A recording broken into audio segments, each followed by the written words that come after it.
Hey everyone. As Neil mentioned, I'm the co-founder and CEO of PaperG. We're a 60-person company based in San Francisco. We basically build and provide advertising platforms to agencies and media companies. I'm going to spend a little time today talking about what we've seen with some of our partners in North America as they've evolved from simply selling search to now selling display. And for many of them, we provide the simplest and easiest way of doing cross-platform display advertising. Some of our customers are up here listed, but the ones that you probably would most recognize from your industry would be YP, YPG in Canada, as well as Dex Media. So all these guys are some of our largest customers, and we've been working with them all for a number of years now. So let me just kind of walk you through what I've seen in this particular space as it's evolved over the last 5 years. So in the good old days, which to us in the digital world was only 5 years ago, things change very quickly.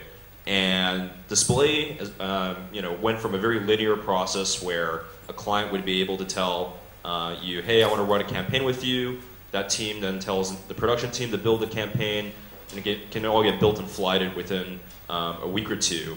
And even search in the very kind of good old days was very simple and straightforward to build and place the ads. But what happened over time was search evolved. Search got more complicated. But search also got better and more targeted and more efficient. And that basically led to a lot more innovation on the display advertising side of things. And now today we have something called programmatic, which we'll go into in a little bit, which is a new way of doing display advertising, inspired really by search. But let's take a look at how search has changed over time. So since Google started, we had search in the form of text ads, very simple. But those formats have changed drastically over the years. You can see here in this kind of simple timeline where the simple text format actually now includes rich media, like videos in some cases, content like reviews, more photos, greater information is now being packed into each of these ads. There's different search ad formats specifically to handle this. And this is just getting more and more complicated as mobile devices have come up and spawned new formats for Google and for others in the search space. And so you can see that any query that you're now running on Google actually will likely yield a different search format depending on the category that you're searching for, which is kind of incredible when you compare it to 5 years ago. You're seeing, just to kind of drill in a little bit to the formats, richer detail being presented into the search ads, which is basically making the job of actually producing these creatives and managing it more incredibly complicated for search. And we're not even talking about display yet. So you can see here, additional stuff like reviews and individual locations and site links. But you're seeing Google also experiment now with massively different types of formats. So this was a experiment they ran about a year ago with Southwest, where for a search ad for Southwest, for a branded search term, they actually are now showing, at least in this experiment, a large display ad unit here. This is a custom unit that Google invented. So even Google basically is trying to figure out, how do I put more graphically engaging, more brand-oriented display formats inside of search? And not only that, they're basically obviously trying to figure out, how do you take all the search ads that have already been produced and bring that to display? This search at this point is obviously table stakes. Everyone through this conference, I think, has recognized that. You basically have to provide that. But as a result, there's a lot of budget being committed to search, but it's really hard to draw down all that budget now because everyone's doing it. You can't necessarily generate more leads, more demand for a search term. And so Google and others are trying to figure out, how do you take all that search demand and convert it into demand generation budget? And so this is an example where Google has basically taken the search ad format, port it over the display, done a lot of testing in terms of how to make it graphically engaging. And this just speaks to a larger trend now where search is no longer enough. Everyone's searching, everyone's searching for a better way to take the advertiser's budget and deliver not just capturing existing demand, but actually generating new demand, which is the ultimate goal here. So, as a result in the US in particular, which I see, I guess, as the bellwether for the changes to come around the world. Digital advertising has obviously grown a lot. It's now $51 billion in the US alone, but the share of the digital ad dollars that search is capturing has actually gone down, and that's because of the number of formats that it's competing with, including mobile search, but more importantly in the US, things like video, programmatic, rich media, social ads, all these different formats now are competing for a share of that budget. So while search itself has grown in pure dollar amounts, you're actually seeing a shift of spend going to new formats. And so as agencies or as publishers, you basically now have to think about how am I providing other services or other capabilities beyond just the basic vanilla search. So for our customers, when they looked at this number, they started thinking, okay, well, how are we going to start capturing money as opposed to other formats? And so we started seeing a lot of the directories and yellow page companies adapting and looking to offer demand generation through a display ad product. And in particular, they were actually looking for margin and diversification of the revenue streams for digital.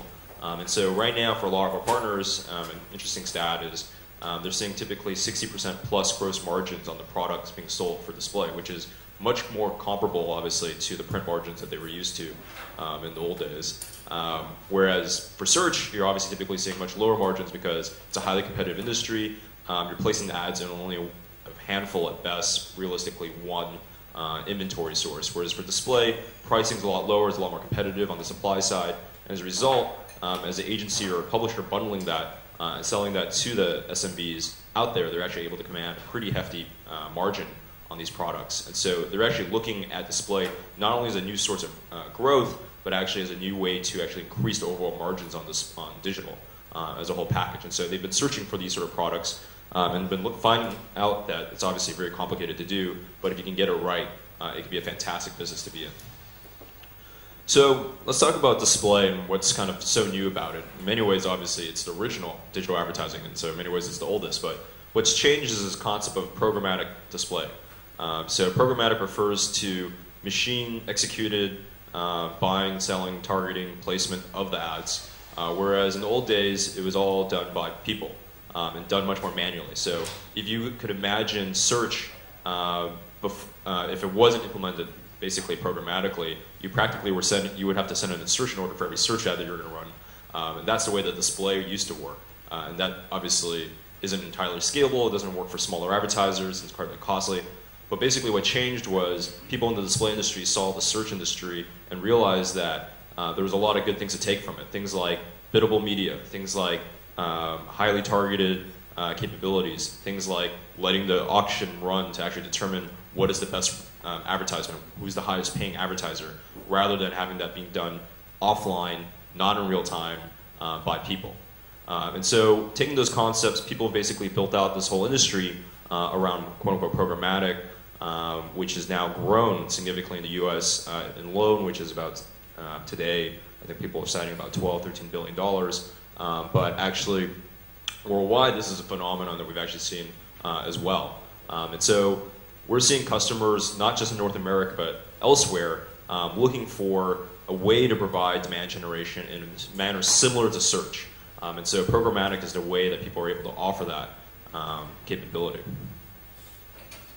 So display also has a reputation, I think, from the past of only playing at the top end of the purchase funnel, where it was simply a way to do branding, a way to engage customers at the beginning of their purchase cycle. But what we've seen is displays evolve now because of programmatic, where programmatic allows you to capture information on the user, the audience specifically, and target an audience rather than a website or a specific placement. And that's incredibly powerful because if you can target particular audiences, you're going to be able to deliver demand generation much more efficiently rather than buying media on a website that may or may not have the customer that you want. So looking at the purchase cycle, you can see different levels of targeting that display now offers as a customer goes from I'm not even thinking about buying anything from this particular advertiser to I'm currently a customer, I might purchase again. So taking it step by step, we typically see campaigns on the broadest targeting basis start off with geo-targeting, where you're targeting typically in the US by zip code. Internationally, it could be based on lat long with a general targeting radius around it. But basically, geo-targeting is obviously the broadest way you can target in some sense programmatically, where you can deliver an audience very efficiently and make sure that the audience actually exists thanks to better data now through mobile handsets and other devices where the user actually is. That's a very cheap way of doing it. It's a very good way to start building the brand. The next level below that, actually, though, is behavioral targeting. This is where data is being aggregated about users based on their search habits. So they could be, or based on their browsing habits, I should say. So customers who are on car websites, for example, get tagged as car intenders. People who are in gardening websites or let's say shopping comparison sites might be tagged as retail customers. And so all that data now gets stored and then pulled together into cookie pools where you're able to now target these users who actually have shown intent into a particular category. And programmatic now allows you to just buy that specific audience rather than having to buy a whole website or a whole media placement, including people that don't have that intent. So behavioral targeting has taken off, certainly, but one of some of the kind of cool emerging areas in particular that we find for SMBs to be very effective, one of them is called search retargeting. So this is where Google is doing this to a very small degree in a beta. Other folks have vastly commercialized it. This is basically where you take search keyword terms, pull that data into a cookie pool, and then allow people to actually target ads. So someone that searches for furniture shows up later on into another Google Display Network website. They can actually serve a display ad now up to that user that has searched for furniture. And so for Google, obviously, this is great because they're able to monetize a search term twice now. So in case you didn't click on it the first time around, they can basically get the advertiser to pay a second time to serve up the ad. But obviously, that's actually great for the advertiser too because you may not win the first placement, you may not win the first click, but you actually still can enter into the consideration cycle. Or conversely, for the agencies now, they have a way to easily translate search budgets to display budgets. And so there are other providers out there that do search retargeting. So you can certainly find outside inventory. Those guys are typically finding search data through third-party search engines that are probably either niche or more verticalized, or might be collecting it through toolbars and other sorts of ways of extracting search keyword data. A lot of the folks actually also aggregate data through Google Analytics, where they look at the referral keywords coming into different websites, and then they pull that data and sell that to some data aggregator who then provides it to folks that want to actually do display search retargeting. So search retargeting is beginning to take off. Yeah. Can I ask a point of clarification? Search retargeting, what's the monetization model for that? Is it CPM or is it publisher? Monetization, so there's obviously different constituencies. So for the publisher, they're still making money by serving up the ad typically on a CPM basis. They're typically a participant either in GDN, which is Google Display Network, or some other ad network. If I'm an agency, it depends on how you want to sell it. Oftentimes they're being sold as an overall bundle, so it might be a monthly subscription. And then for, I guess, the people... So it was a search ad, which would have been on a click basis, is now a display ad on a CPM basis. Correct, yeah. That's what I was just Okay, yes. Yeah, so you could pay for it on either a CPM basis or a CPC basis. But that is a big difference than search, for example, where you're only purely paying on a CPC. So to the extent that you're trying to drive demand, at the end of the day, you can't necessarily create more searches, but there's ways to obviously pay now to get placement to actually drum up demand from existing in-market customers, basically.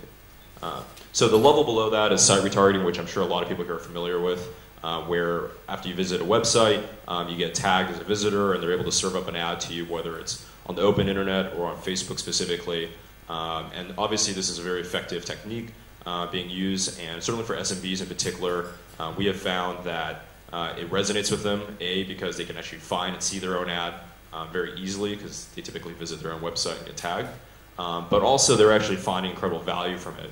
If I am a contractor or some service provider where the worth of a job might be a couple $100 or a couple $1,000, paying $50, $100, or $500 a month for retargeting is actually really valuable, because if I lose a lead, someone who has come to my website but did not convert, that's a lost opportunity, an opportunity where I could have made hundreds or thousands of dollars. So to me, I would rather pay the insurance and make sure that the customer is still thinking about me in the days or weeks following their initial research on which vendor to go with. So site retargeting is becoming a very powerful tool for SMBs as well, not just the big guys. And then lastly, we're starting to see the emergence of what's called email retargeting, where basically using pixels being served up into your email, they can tag who's actually reading the emails. And so typically the people getting emails obviously are people who already transacted with you. So your existing customers are people who are interested to hear your news. And so that pool now can be aggregated and retargeted. So folks who already are kind of waiting for the next announcement or next news from you are able to actually get that announcement, not just in the form of email, but now display advertising across the internet. So display is actually playing in every part of the purchase funnel at this point. And actually there's a very strong story around sequencing the messaging and being able to provide kind of a life cycle marketing through display, not just at the very beginning of the purchase consideration cycle. But this is the world that we live in today. So as a result of all the fantastic targeting, it's gotten incredibly complicated. So today, in any operation that's doing display, you typically have multiple teams that have to work together to ensure that the campaign is being optimized and it's actually being loaded and run in different environments. So we no longer just have a desktop, display ad format. We now have mobile. We now have Facebook. We now have Twitter. There's just more and more ad formats coming on to display because for the last 15 years, really, ad design dictated web design, right? So if you were a website and you plan to monetize through advertising, you better make sure that your right rail has 300 pixels width, otherwise you won't be able to place an ad on it. And so most websites were built around the ad units that were standardized. But what's changing now is more and more web design is actually dictating ad design. So starting with Facebook, you're starting to see proprietary ad units pop up that only conform to that particular website. So obviously operationally, that makes it very challenging for anyone in this room to sell this and do this at scale with good margin. And this is the problem that everyone's facing in the display side. And search, to some degree, is starting to see that through new formats, as you saw earlier. But it's getting very complicated. It's getting very hard to execute campaigns and stay on top of it. And so what you're starting to see is the emergence of more automation because you can't do this through just people. You don't want to just throw people at this problem. So our company in particular focuses on the creative aspect and making it very simple to do the creative. And so for any advertisement, you have creative, you have media. Our focus is just making it incredibly easy for operations teams and production teams to be able to build ads automatically using stored templates and designs, as well as aggregating content from the advertisers automatically, doing all that work in a cloud-based platform, and then pushing that into the media environment where the ad would actually appear.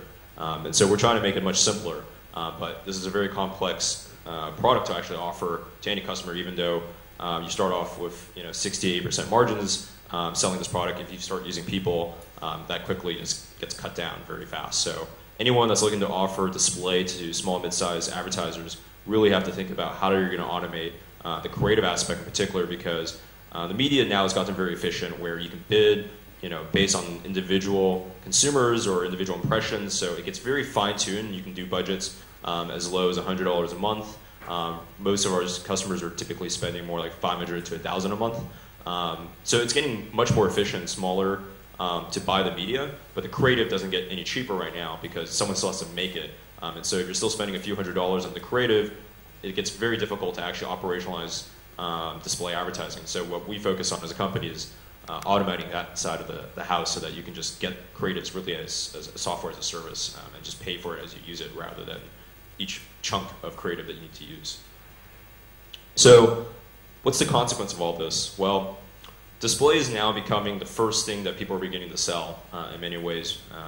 Now that search has become table stakes, display is growing and grabbing all the new sort of dollars floating into digital in whatever format that might appear. And so a lot of our customers are leading the sale actually with display because A, it's obviously more graphical, it's more engaging when you make the sale. You can say, hey, this is the ad I made for you. This is what your business looks like on the internet versus walking in and saying, here's 120 characters that we wrote about your business that's going to run on Google. So display is actually being used in many ways as a lead-in for the sale now for a lot of our partners. And they're not just talking about display in kind of the traditional desktop sense, but we're moving to this world that we call cross-platform first, where everyone for 2011 to 2013, we're talking about mobile first, got to be on mobile. Well, unfortunately, the world has changed yet again, right? We now are really living in a world where I am seamlessly moving between devices, between my iPhone to my iPad to my MacBook Air. It's really, as a consumer, I'm the same person, but I'm on multiple devices. And so as an agency or a publisher, you really have to be thinking about your creatives and your placements and your media now from a cross-platform perspective. It's no longer enough to just be saying, we're going to put something on mobile first, because then you're going to miss your consumer on the tablet device, or you're going to miss your consumer on the desktop, where they're still spending close to half their time. So when we build ads, for example, in our platform, we actually make it so that you build all the ads simultaneously for all the formats. If you're not doing that, and you're kind of approaching it with the traditional Adobe approach by hiring designers to make every single ad one at a time, it just won't be scalable. You're not going to have any margins from it. So taking the mentality across platform first means that you also have to take the approach of what is scalable first. And so I think in many ways this industry is beginning to just learn that it's no longer sufficient to have one creative or one format, because that would just be a denial in terms of the world that we live in now today. So the other implications of all this is we're moving to a testing mentality as an industry. We're seeing people now actually thinking about, okay, I don't know what is the best ad to serve to my consumer, but I know I can make a few different ads, and one of them is going to do better than the rest. And so we're seeing people now create more testing experiments, not just for ads, but for landing pages, really for any marketing that you're doing, you should be testing. But it's obviously very hard to do this at scale, and so you need automated technologies that can help you do that. And so a lot of our customers now are realizing that it's no longer enough to just start the campaign. You have to do more, because the customer is going to ask you, what did you do in the last month? Why am I still paying you? What are you doing that's different, right? Like, once you make the ad, why am I still paying you? So we're now providing the software to allow our customers to build and design tests for their campaigns on behalf of their customers very easily. We're seeing this as a trend across the marketing industry now, that we've gone from what used to be called plan and buy, where you spend 3 months planning, 3 months buying, or just selling to the customer, to a test and learn mentality where once you sell the customer, that's not enough. You got to be providing ongoing services and optimization, and so we have to make it easy for you guys to do that. So where do we go from here? Well, the directories all started off in search. It was obviously directional media to begin with, but today we're already seeing in the US and in Canada the move to display as a whole. And when I talk about display, also just to be clear, display to me means any sort of graphic plus text. It doesn't mean necessarily standardized banner ad units that we're all familiar with. It could mean Facebook, it can mean Twitter, it can mean any of these formats where it's demand generation, not based on search, but as I mentioned earlier, those formats themselves are getting a little bit grayer in terms of the boundaries. And so directories are moving into display increasingly. In the future, though, they are going to move into kind of the newer formats for display, like social, like Twitter, like LinkedIn. And so there's a huge opportunity to jump in there. But the biggest challenge for most companies will be, how do you handle the creatives and how do you handle the distribution of those creatives into those different environments? And so you're seeing companies like ours sprout up that are providing creative management solutions, basically, to help automate a lot of that. So, thank you for your time. I think we have a little bit of time.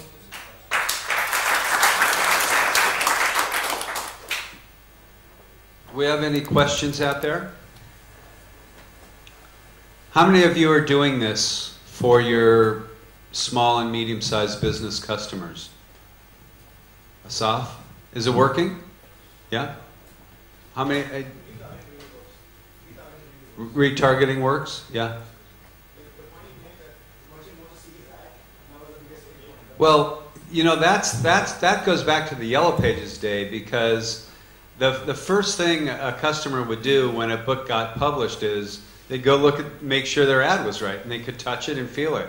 This is the sort of digital experience of that touching and feeling that ad. Oh, absolutely. When we look at Yellow Pages as a traditional business, there was the text, listing ads, and then there was the big graphical ads in those books. And so the equivalent really digitally, obviously, the search ads is kind of your basic listings that everyone needs to have. But for the biggest customers, they have more budget, and they want more customers, and they'll pay for it. And so in many ways, this is being sold as the digital equivalent to the full page customers, basically. Asaf has a question.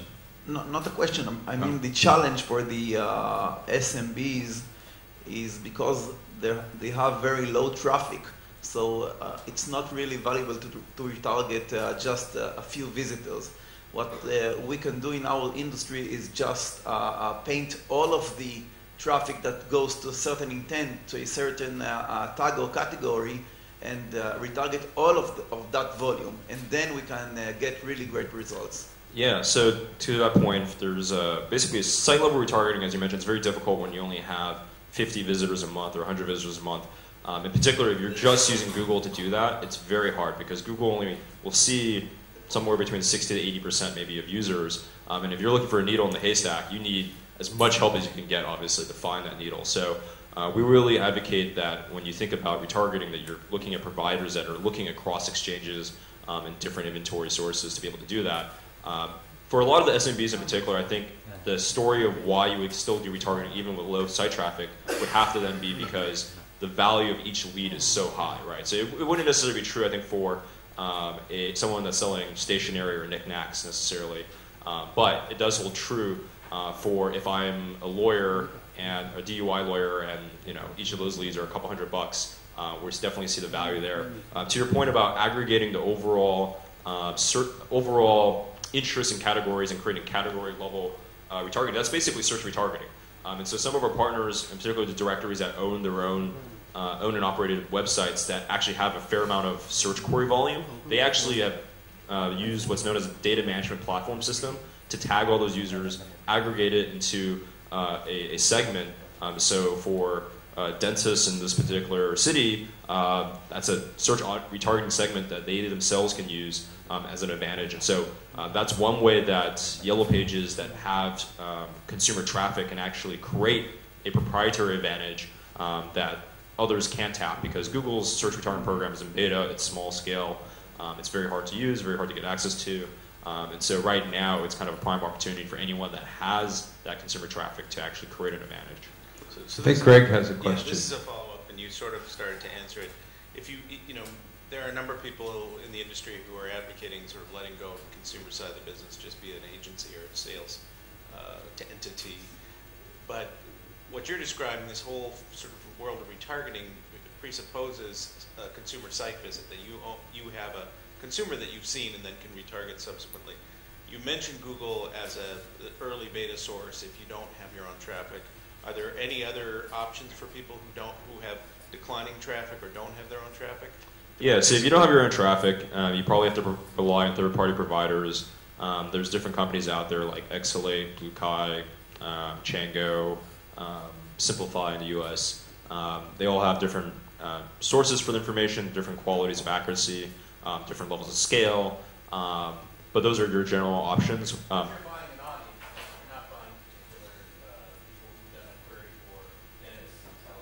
Yeah, so all those companies then, and you don't necessarily have to buy through them. There's other providers also that aggregate these things, and each of them basically have their own approach to it, because keyword level volume may not be high enough to support simply uploading keyword lists and then selling those impressions on a keyword basis. So they might aggregate all the keywords for auto repair into auto repair as a category, and that's probably the most common approach, just to get some scale out of it. Whereas Google probably, in theory, could turn on the fire hose if it wanted to. I think, to your point, though, a lot of publishers who are giving up on the consumer side of the business might be giving up a huge advantage here for other purposes. And they may not understand that. They don't. I think that's probably lost upon them what they can now do with that data, which wasn't possible, though, to be fair, a few years ago. And sort of final question about attribution. So what are these publisher partners, or what are you enabling them to report back to the business owner? What metrics are they seeing? Yeah, so on the highest level for all of our customers, certainly all the standard metrics in terms of clicks, impressions, engagements are all tracked. In terms of end conversion, it all depends on the business owner himself. Ideally, basically, you'd install a conversion pixel so it gets fired off, and we can actually track when a consumer actually purchases for the customer. That's a lot easier for obviously e-commerce-based businesses, because you would transact fully online. Realistically, for most SMBs that are offline-based, in order to get that conversion data, it really has to be a contact form. So if someone says, "Hey, I want to, get, a plumber, we go through call tracking." You can drop those numbers into the display ads right now, but it's the same. You'd have to use a call tracking provider to do that generally to handle it. I have one final question, because we got to move on, unless Asaf has something.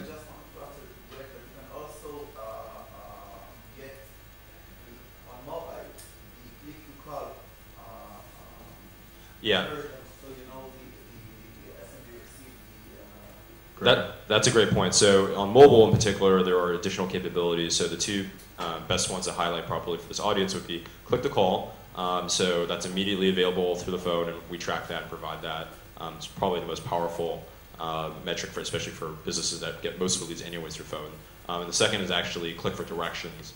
So offline-based venues. So you can imagine the differences really are who uses which metric would be. If you own a physical storefront, you probably track the directions or whoever clicks to get more information.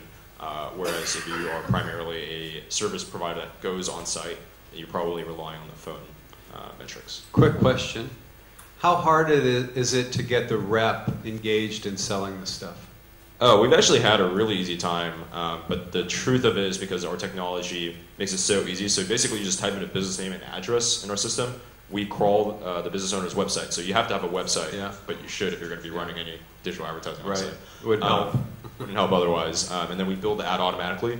And so for them, it's actually a very magical process, which first of all makes it easy for us to train them because they're very fascinated by the technology.